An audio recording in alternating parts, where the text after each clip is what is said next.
Hello friends, gold మరియు silver high ప్రైస్లో trade అవుతున్నాయి.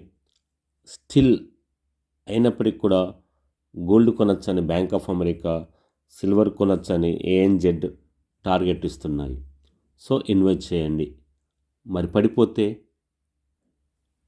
మీరు చెప్తారు బాగానే ఉంటుందని. మరి పడిపోతే ఎస్, పడిపోతే మీరు ఒక మంచి investment option ETF, gold ETF, silver ETF లేదా mutual funds, gold mutual funds, silver mutual fund.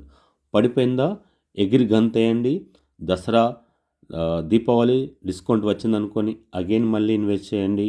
మళ్ళీ పడిపోయిందా మళ్ళీ పండుగ వచ్చినట్టు మళ్ళీ ఇన్వెస్ట్ చేయండి. మళ్ళీ పడిపోయిందా అగైన్ మళ్ళీ పండుగ వచ్చినట్టు మళ్ళీ ఇన్వెస్ట్ చేయండి. ఎస్, ఎప్పుడైనా బిజినెస్ కానీ ఇన్వెస్ట్మెంట్ కానీ మనం అనుకున్న ప్రకారం ఉండకపోవచ్చు, నెగిటివ్ రావచ్చు. అలాంటి సందర్భంలోనే మనకు మ్యూచువల్ ఫండ్స్ చాలా యూజ్ అవుతాయి యావరేజ్ చేసుకోవడం కోసం. మీ ఇన్వెస్ట్మెంట్ను లాస్ కాకుండా యావరేజ్ చేసుకోవడం కోసం best option mutual funds. So again పడిపోయిందా ఇన్వెస్ట్ చేయండి. సరే, పడిపోవడం అంటూ సర్టన్ టైం తర్వాత ఆగిపోతుంది, ఆగిపోతుంది. ఎస్, ఆ తర్వాత ఆటోమేటిక్గా పెరుగుతుంది. పెరగడం తగ్గడం, పెరగడం తగ్గడం, పెరగడం తగ్గడం అనేది సహజ లక్షణం. దేనికైనా, బిజినెస్కైనా, మనిషి జీవితానికైనా. So gold prices, silver also same. So ధైర్యంగా ఇన్వెస్ట్ చేయండి. మరిన్ని వివరాల కోసం మాకు కాల్ చేయండి.